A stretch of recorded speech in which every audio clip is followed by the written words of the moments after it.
turagushimiye cyane uri ingabire y'ubuzima ubwoko bwawe dufise. Turagukengurukiye cyane kuko uri Imana itwitaho ikatumenyera ibidukwiriye kugira ngo tubeho dutunganiwe. Dawa twese ubyagiye mu ijuru, izina ryawe ryerana n'iryamamare muri twebwe nyakubahwa ku ngoma.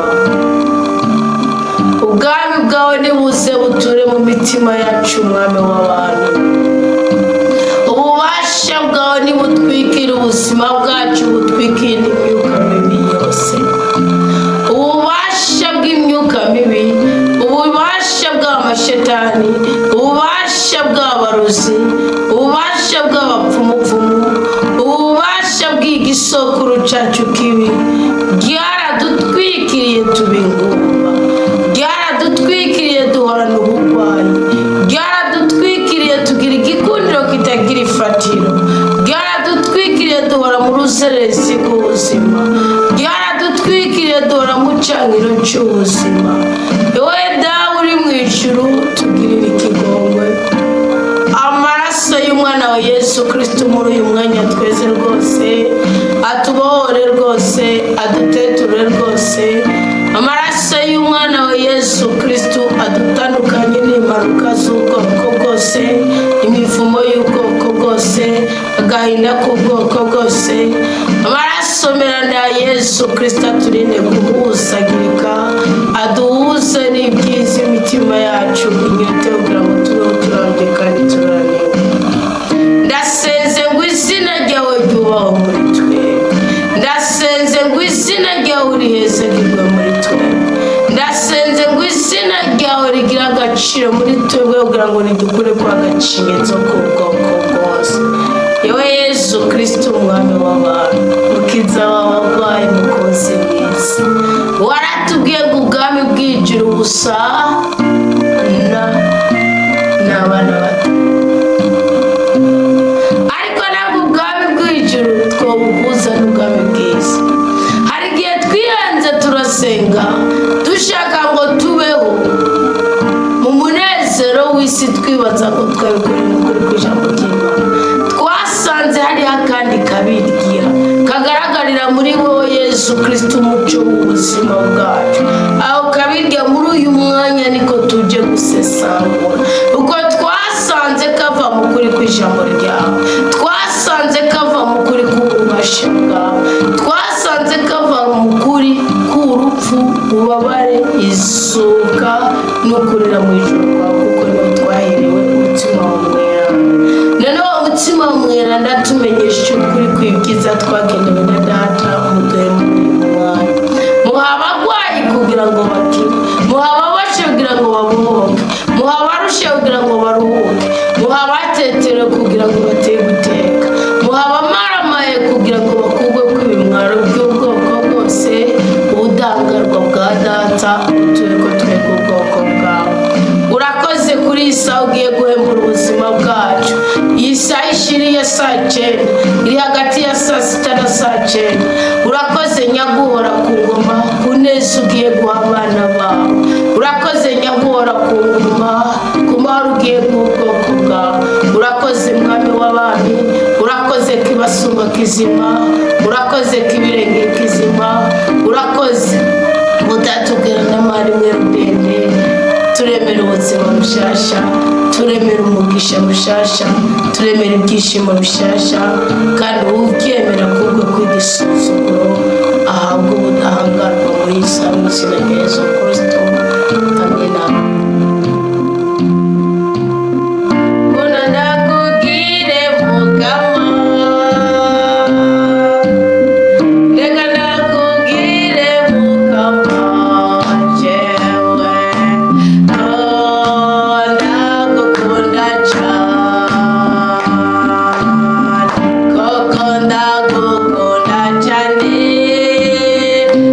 Esinoro mukunda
imitima yacu igwiriye rwose urukundo rw'Imana ruduhaca ibyiza byayo. Ndabahaye ikaze muri umwanya mwiza w'ijambo ry'Imana. Turi mu mwanya mutarosigiye mwari mumenyereye kubera impamvu zitandukanye, kubera uburyo bw'ivugabutumwa cyane ikindi cyacu cyose. Nuko rero nizamu ubundi mwari guhabwa 12, ariko 12 mwahawe inyigisho yabaye muri campus Kinindo, nayo niyo kudufasha guhindura amazina. Kumvikana ko rero akumwe n'intahe nacenda umwanya uri project ndabirekera igihe cyacyo, niyo mpamvu ngarutse isaha sikindi kintu. Ariko rero kubera ko twabwiye Imana ko tuzama dusoma ijambo ry'Imana buri munsi kugira ngo tusome dukuza ko Bibiliya ku buzima bwacu, n'ubundi biri ngombwa imbere ko twinjira mu ndoto zanyu, kuko turi ku munsi wa 6, umunsi w'193. Tugeze mu kigabane cya 30. Ariyo ibibazo nari nabagije ati nibikimwe kwigira kuri Yakobo. Mwarakomeje murabiganira ko kandi Imana ibamugisha, nagenda bibona natebye, ariko nk'ibi bibiri sino gihanganira n'ibindi nza kubona sino gihanganira nzoza bigaruka, kuko ubuzima bwo kwa Yakobo ni jusqu'à l'infini. Nibizongera Yakobo nazongera kubagirwa, tuzoguma tubona mu kuza mu isezerano imisi yose Yakobo azokwama agaruka. Aha umukristo yavuze ngo deyade ikintu twokwigira n'ubu devoir ndabishaka ko gukorera imuhira, ikintu twokwigira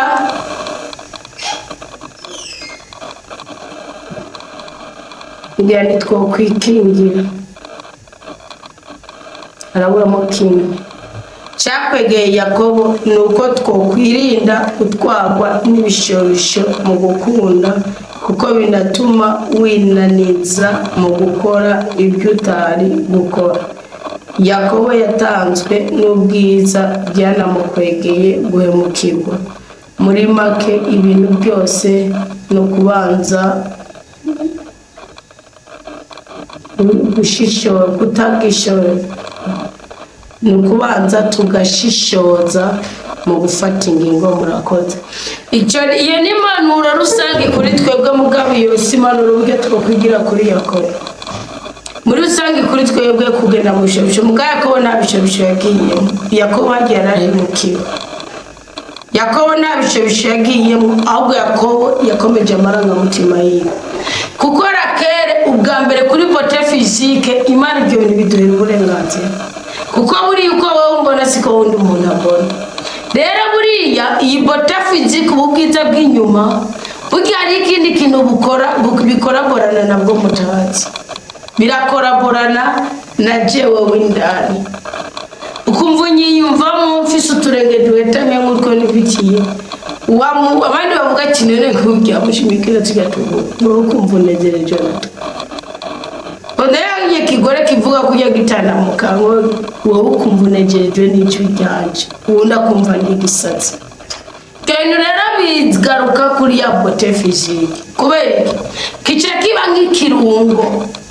Nkakujya kw'ibirungo y'ibishize mu byo kurya, umuceri gumara umuceri ubwawo ugize ipirawa n'ibirungo biba byawufasha.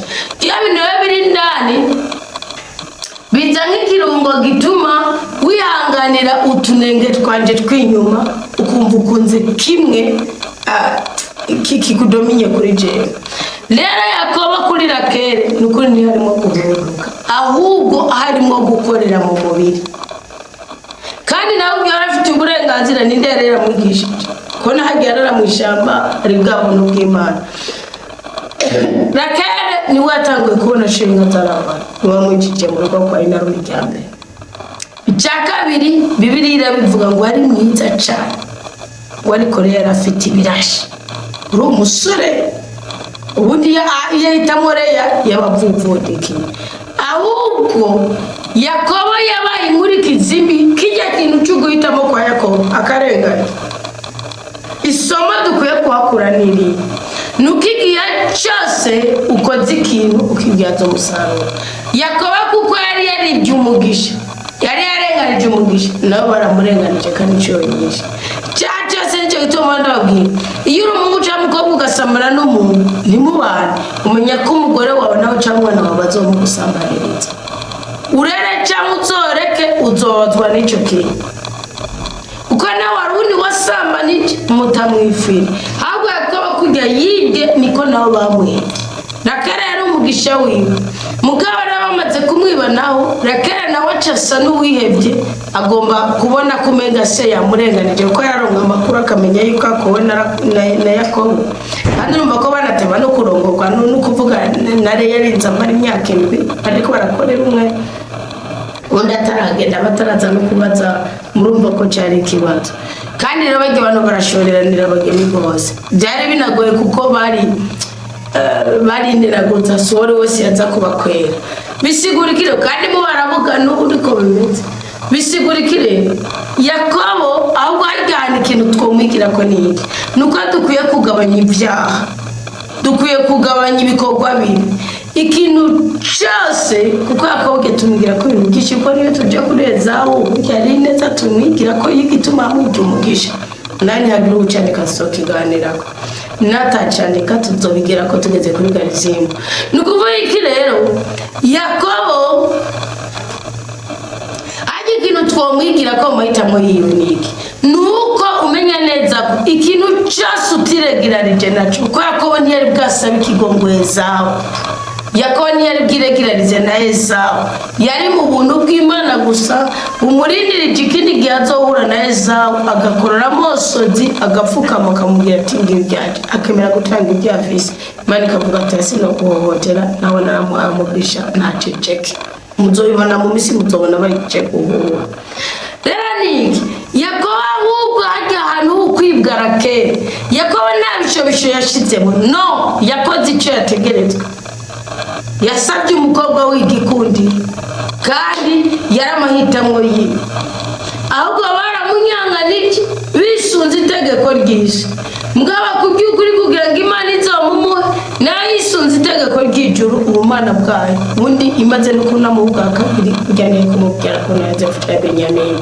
niyo mpamvu ujya mutsobyike Dawudi amaze gusambanya Betsamu Uriya akongera kica Uriya Imana yishe umwana Betsamu yari yabyaranye na Dawudi ikimbwira ati mugakuru uwo mugore nzokwereka ko nawe uvuye mu ntege nke warufise ubwizigirwa kwanje kuri uwo mugore nzomurutisha abandi bagore niwe nzoguha ku mwana w'isezerano rero buriya Yakobo nukuvuga ubicisha inkota ngo yitwa n'inkota ubusumari yagiriye mwene wabo atari yiteze ko mujyajyanye nawe yabugiriwe nayo narume akaba na sebukwe atari yiteze ko mujyajyanye kandi atari yiteze ko ryajyanye bakobwa ariyo niyo mpamvu byoroshe mbwe ati mu mararindwi mwabirindwi yindi ndwi kurikira cyo tuguha wowe undi mugeni gucumara imyaka 7 uri kuramukorera uko mu ndabyo kuvuga ngo uzovavumbere uzogirane no mu barabu baratuba burya abantu benshi barubahindahira kera barubahindahira rwose naciceke n'akira kondera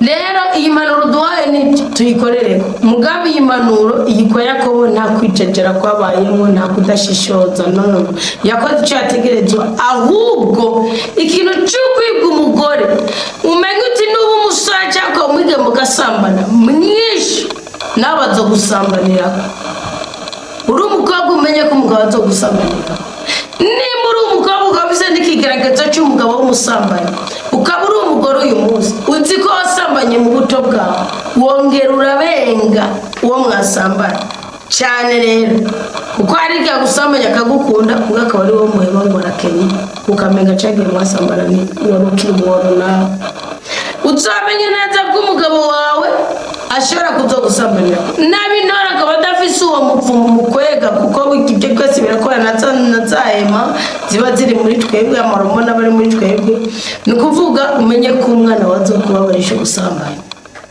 azoza umuntu amugusambanira iteka ibyo rero bigigwa gute ni ukuvuga murabice Yakobo ntiyari bwayigice n'umuzobibona aje kugirane ukugane yakiri ibintu byose afise akaza kugira ngo ace wa muvuma avuga ati nopfuma sigara gicenye iyo raramwe Imana kimwe muri 10 biba bitangaje cyane kubera ubundi imivumi bariko ibyaha mwakoze ibyaha mwakorewe inasago mwaciye guterekere byaje ubwira Imana uti warakoze kutasaba byose byose niyo usabye byose no bigoye kugira ngo nkure kwimivumo nakagacimizo nakagasuzuguro ejo sinzokubaka ibintu ngo mbone birarungutse byose biguye hasi ejo sinzokubaka ngo mbone ngo amango winyonzo zibisangiramo cyangwa zibisangire mwabwirije kwaba mubiti ko dufise ibiruha mu gwishi byo twakoze byo twakorewe ibintu nk'ibyo kutamenya kwacu Yakobo rero byasubirijwe mu ndumane yaribwe nuko yibwe kuko yibwe umugisha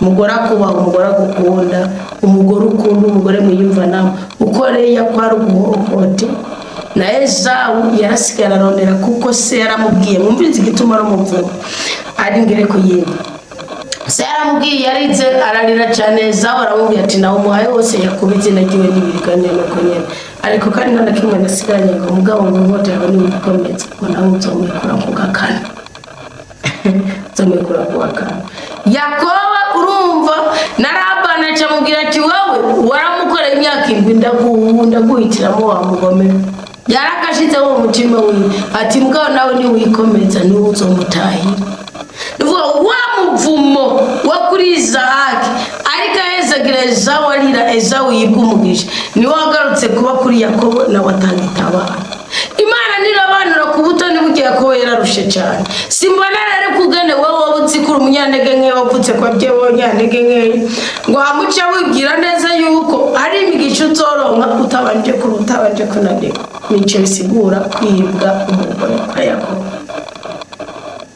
Muzobibona mu nyuma ngira ndagira Imana turaja kwasoma gatoyi akubera umva inchimbanza guhera kuri bibazo byako sinashaka kwibandira cyane Muzobibona mu nyuma ku byaro za Rakeli murazi ko rero twagejeje abyaye bane Shimeo Rubeni Shimeo Levi na Yuda Rakeli rero ni wagira cyatsa tutangwe n'ikikono cya 30 sibyo hamuni akokana umukumva ikintu cyose uri kurakora niyo mpamvu n'ubu mubyeko n'umwana wa Nziko arisherarike utwagerageza kubita ubikuremo tutavuga ngo reka umwana waje ngo nihagarara cyo nazobona rikarenganya abandi bana mwisho na wazorenganya kuko Imana yo nirobanura ku butoni Imana yarafashe iravuga ati ndakwicana n'abahungu bawe nta soni wangeregere ndakugati abahungu bandi bagira indero nawe ugakomeza bakonona ingoro yagira mwiyicaye ngo cyari gitama ciza nicasamba n'icaraguza n'iciba cyazeze kudahana abana Imana rero icyaha cyose irakihana cyane gikozwe n'umuntu aciye ubwenge uzi kumenya kwigabura kumenya kwiyambika kumenya kwitunga abana bamwe nimukwiye kubatekereje umva ko nako batadetse Wa kabiri yavuze ngo amahoro y'Imana bane nawe ngo jewe icyamwa nkuye kuri Yakobo icigwa nkuye kuri Yakobo ndabye ibyo yaciye nuko tudakwiye kwizera umuntu n'umwe twitwaje ngo nuko ari uwo mu muryango wacu Yakobo yahemukiwe na nyina wiwe Rebeka yongera Yakobo yahemukiwe na nyina wiwe Rebeka yongera hemukirwa na inarume Labani ukumushingira umukobwa atakunze ikindi naco gato ingaha nujya warugundi bagike kumubwira Labani akana mukagumye mukwiye kwitwara itegeko ry'ijuru nicyo ryonyine ribarengana Labani Yakobo yanyanganije Esawu yisunze ibigaragara kubera yaravuze ngo wa musi warushonje ibyo nari nitekeye narabiguhana Yesu ngo bwami bw'Imana ariko kuvuga ati Imana uramabike mugabo mukuru wanje nabona ndayimukorera ibintu nabamabaye nawe niyo mpamvu no mukurenganywa yarenganije yisunze itegeko erega Labani yarabifite uburenganzira ukiwabo ngo carazira kushingira umukobwa wa kabiri mukura uwa mbere atararongo ahubwo Imana igituma yakujyanganije nico Yakobo nawe ari gukora mwene wa Esawu Yakobo ari kwibuka ati ni hase cyanje ko mama mbwibi reka ndarindira hase cyanje ndariganiriza Esawu urabyibuka yuko naguhaye ibyarange ukamebera umugisha buri data namwe byose basinjira mu kabiri ico kiganiro yabuze cyo kwiyunga na mwene wabo agahagarara ku itegeko nico kiganiro yabuze kwa Labani ahagarara ku itegeko kuko Labani nawe ari kumbwira ati muhungu wanje kwanza amamugara ngo mwene wabo ubundi yari umwishwa wiwe yaramubwira ati muhungu wanje mwene wacu mukwe wanje nkunda kubwira urabona rero ngaho iwacu ntushobora gushingira umukobwa wa kabiri none ubyumva gute usubira urindire cyane bigende gute iyo mbaraga ya negotiation ka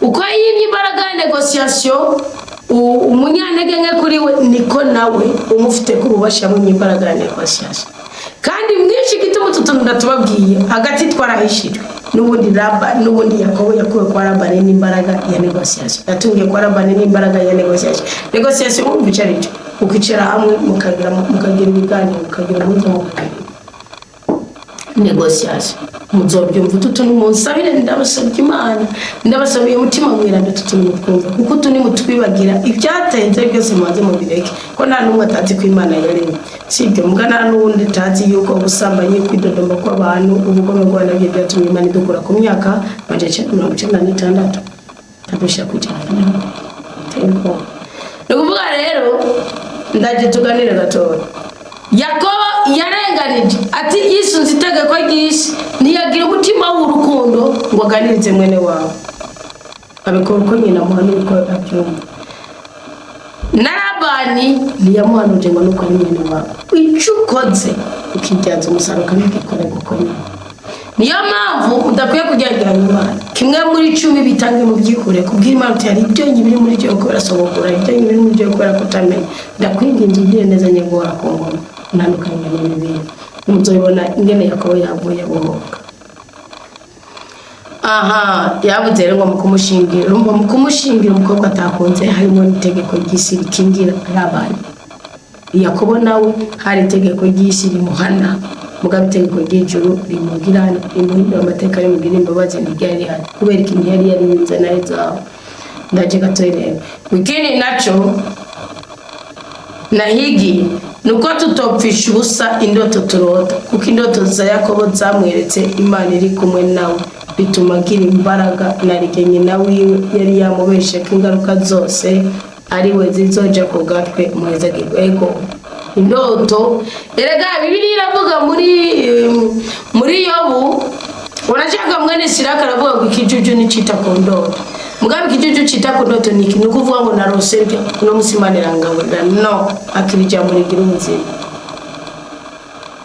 kuko indoto nziza irakorerwa ifise activity yituma iba indoto mbino ko nyine akorerwa ifise activity iba ikatuma itagoma rero indoto Yobu nawe 33 iri ku 15 ndetse no aravuga ngo Imana iravuga ko cyane kuri nimubwite mu ndoto muyereko mwirijwe iby'ubuhanuzi ngo ariko nimubwite ukorera kutabyitaho nibyo bituzana ingaruka Yakobo yihebye umutima wawe usize kumva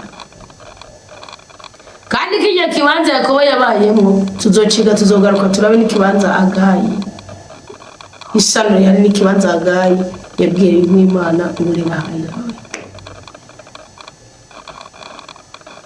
niba mara kubyumva muzonezere none rero ndabashimiye mwese reka mukanya gato dusigaranye muri ya minota twiyereza usome kuko nitwavuga tudasome ikigore cya 30 turavuga ku byara kere gusa rero tuzobigaruka ko ejo kwa joreka ne kigabane tubagicira hagati kigare cya 30 umurongo wa mbere mwumvise rero turavuye mu byo kwa Yakobo byo kuriganywa agakumugore imyaka 7 Rakeli yakunda cyane ariko agahabwa Leya takunda kandi akongera Rakeli kuzomukora imyaka 7 mugabe Imana nayo kubera yabona ko Yakobo yaceshe umutima wose kuri Rakeli ikihuru byaro Leya yimuru byaro Rakeli ibintu byose narababwiye abana tuvukanye banahora mbwira ntabwo yatinene urana umuntu ngo afise iki kamubwira iki ngo Mana kandi kose stati Imana ishobora kumwica timuzosubira umuntu navo wavuga turakoze Imana ikuvugisha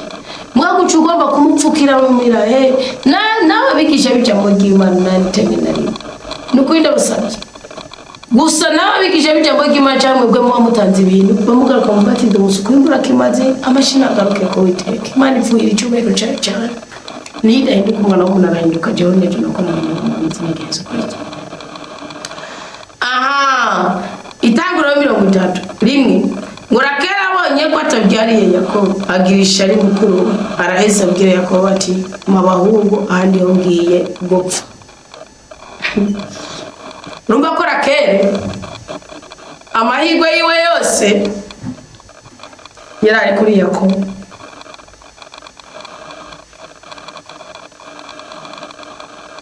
Ishara cyarizana kuri mwene wari watanguye kwabigwana nako tarwara bifise. Rakeli arubahuka umuntu adafise Imana abwira Yakobo gutamaye bahungu muzi ko hanyene Rakeli yamerita urupfu. Hariho n'abagore uyu munsi batayewa kubabonaga batabyarangwa hengwa n'imborengwe he wagira ikingwa he. Ibyo bintu nimuzosore kubivuga nubona wabiranye n'umuntu nimubyara urubyaro endubwira Imana kuko biologikema hariyo acide ishobora kuba mu mugore ugasanga ari imbuto zitarama muri uwo mugore z'umugabo bivanye no kugena ari mwe zitakwije quantité ni capacité yo kunirikira ni iki n'umuvuduko. Uwo muntu rero isengesho biramumukura muri kamukiza ndabisaba ko tusengera umugabo wawe. Burya rero kana ugiye kujya export ukabitara mu buri wose cyo kiratanga isengesho rirabikora kandi by'umukora birabikora. Kwibuza kwa muganga birabikora, kwibuza kwa muganga bishobora kutabikora mugabo n'ifungurwa zimwe ziri mu fungura birabikora. Iyo rero umugore ugarujya kuvuga uka export n'ibintu by'umugabo wawe cyane ukadeka ku mugabo kuko asanze gukundwa akaje ngomba gutamara abana ndapfa niba kugira ubundi urupfu bibiri rugeranye n'icane mugena cyangwa umutima wawe ni nkuko uvuga ati ndabikora ndamenye ndadekora. Burya Rakeli ijambo urizanye mu mwuka ntiyumva gupfa muri yawe ndabikora ndamenye nicyo cyagiye kumukora kuri Benoni mucona. Aha ni nko kuko umugore ahinyigisha abagore mu bahigira n'ububasha bwa Yakobo abagabo mu hakora. Ngo Yakobo ashaburira Rakeli amubwira ati mbega jewe mbaye mu kibanza c'Imana yitahaye inda yawe ubyara. Ahanura Yakobo yabarashingira.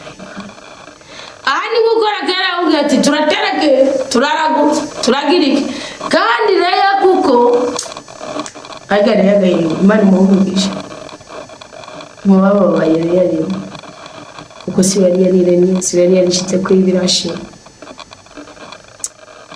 baba yari Imana nawe iteka abanyamibabaro mugabo isobanukiwe ko yari yisobanukiwe mu tora amazina y'abana biwe. Rakeli rero w'ikintu yarakoreye Yakobo iyo Yakobo irahira agaca avuga ngo nopfe mukuru w'akazi wanje ngo ndagira amabwire kwicara kitengengwa kandi twaganiriye uburyo bwiza bwo kuguza ikirere cyawe ciza ku buzima bwawe. Uritandukanya n'icyaha, uritandukanya n'umugome, uritandukanya n'umwangusha. Yakobo yaritandukanyije agasoma muri Zaburi 51 n'icyo yakoze. Hawatati y'imiryango itazi ko Imana aritanga abana jewe ni ubwabo ndihora ko gikiriza canje nasoni aramukangamira arabantu yangu bacishitira gacishitira bene nabo kaje baragomba Burundu.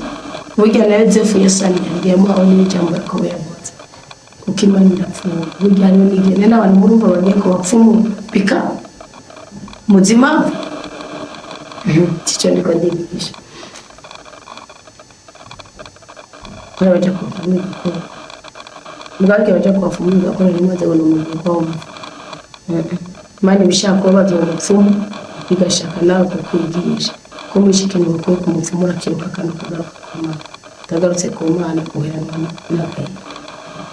Murakera avuga ati ngiyi ncoreke yanje biriyo ryamana nawe azabyarire ku bibero byanje nanje nzoronka urubyaro kubera mwumvise ko arupfura kera yavuga muga Yakobo rode ko expoze iryo jambo abaye munyanege ngeyi n'ubundi abigendeye ubwo rwarupfa Rakeli.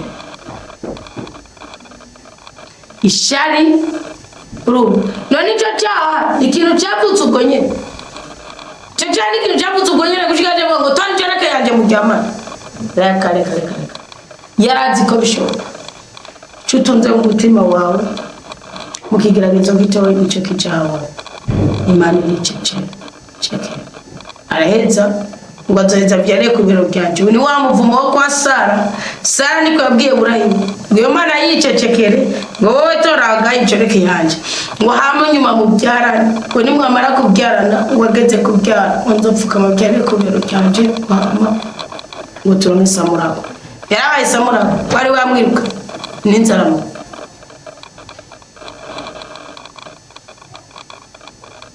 ngo hanyuma Biliya Saminda abyarira Yakobo umuhungu. Rakeli avuga ati Imana yantunganirije kandi yumvise ijwi ryanje iramumuhungu.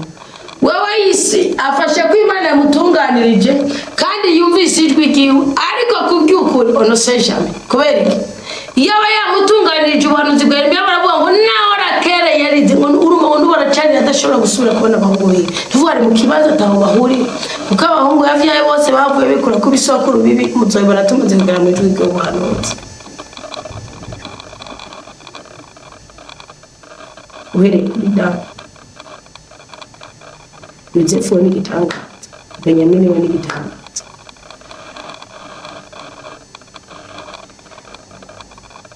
Imana yantunganije kandi yumvise ijwi ryanje iramumuhungu kubera icyo kandi umuhungu muhaye mubiba ko Salomo avuga ngo umugisha mukamatanga ni wongera ko babarukundi kuti Imana ariko muha abahungu atazonezeranwa nawe byumvikana ko abikoreye mu marangamutima bw'Imana yari mushigikiye kandi byagize ingaruka mbi kuri we kubera icyo amwita Dani biri incoreke ya Rakeli asama iyindi nda abyara Yakobo umuhungu agira kabiri Rakeli avuga ati nagwanye na mukuru wanje ndwano nz'Imana ngira ko ndamutsinda ahita amwita Nefutali mwibuke Nefutali ko bose baramenye ibanga usibye Tobito ngo barirengaga ijwi ry'Imana mushobora byose yari yarashinze kandi ko Dibo burundu barabyirema ngo usibye Tobito ndetse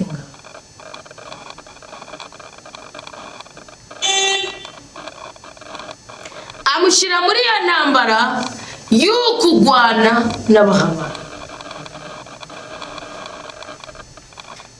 bamwita Nefutali rero abonye ko atakerekana bisome katongeze kuri iki kwa Yakobo atongera kwa Labani yego rero abonye ko atakibyara afata incoreke ziwe Zilipa ayiha Yakobo ngo mubere umugore Zilipa incoreke yari yabyarira Yakobo umuhungu rero avuga ati ndarose umugisha araheza amwita Gadi bose rero nawe aravuze ati nanje koko nanje ndamuha incoreke murumva umunaniro wa Yakobo nje bituma mwene Siraka aravuga ngo ntukarabwiza bw'umugore ngo byoga bikujyana mu rubanza atari bwagire ko murara ngo Zilipa incoreke yari yabyariye ko umuhungu agira kabiri niyo avuga ati mbega amahirwe ngizi nkako abandi bigeme bazonyita muhirwe araheza amwita Asheri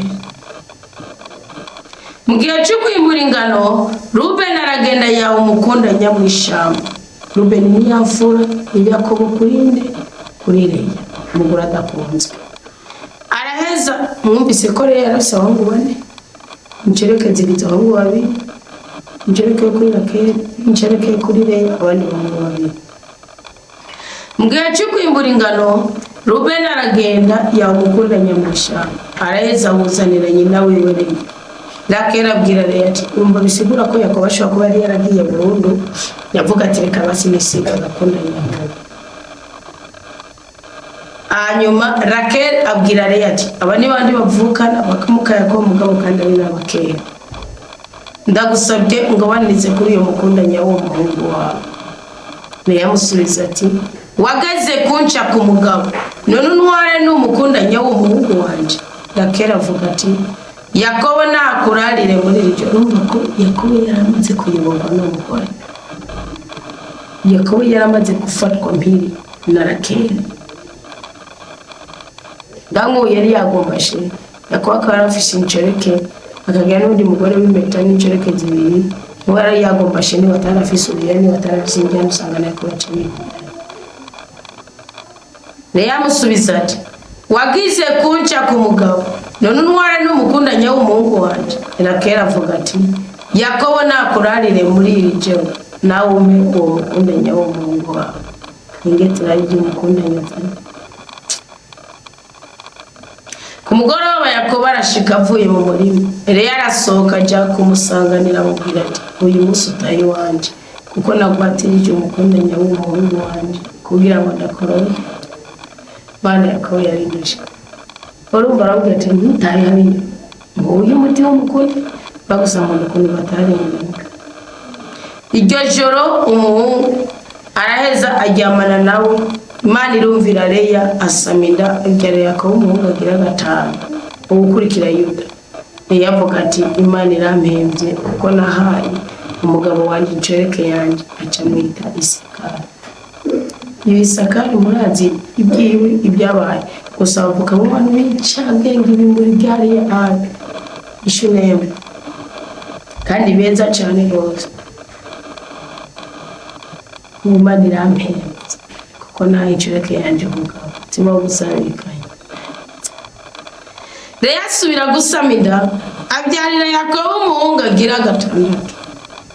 Leya avuga ati Imana yamaye ingabire nyayo ubu noneho umugabo wanje agiye kuzobana nanje ko ndamubyariye abahungu batandatu aca mwita Zabuloni. Narako Zabuloni yapfuye farko na Dawudi. Kristo nawe intara yabivuze ko mu nyuma abyara umukobwa mwita Dina. Imana iribuka Rakera, Imana iramwumvira. Umva kukanyuma mwaba Kristo mugendane bikigwamana, mwaba Kristo muyobowe n'ibishobisho by'umubiri, mwaba Kristo muyobowe n'amarangamutima y'amabwire. Yakobo abwira Labani ati ndekura ngende nayi wanje mu gihugu canje abagore banje n'abana banje. Murongo wa 22 kwanza mitangurire mu mamoko 30. Imana iribuka Rakera. Urumva ko ari kukanya. Leya afisa abahungu bane bakuru. Incereke ya Rakera Biliya ifise abahungu babiri. Incereke yo kuri Leya Zilipa ifise abahungu babiri. Leya igiye kwa mukundanya Rakera musabye mukundanya mu mugabo amutera inda nabuke amutera inda.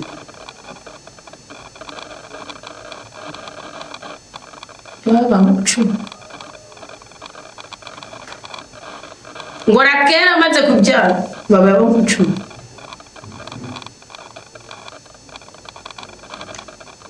Imana iribuka Rakera, Imana iramwumvira izibura inda yiwe. Arasamida abyara umuhungu avuga ati Imana iranezeye amwita Yozefu. Yibwira ati ese umukama yoyuhirira uwundi muhungu. Uko kwibwira mu mutima ngo umukama yoyuhirira uwundi muhungu ntiyabikoreyemo ubugwaneza, yabishizemo ubwigwamana bwasenje gutuma uwundi muhungu Imana yamuhaye umugabo akanyura. Tuzobibona abiba bigenze ngaho. Wa mugore w'umuntu wakazi abyara n'inyuma y'incereke n'inyuma y'incereke. Abo ni bahungu Yozefu nani na Benoni azoza mu nyuma tuzombana bariko barahoke. Azoza azana nyina agashururu ko kugira ngo nyina apfe.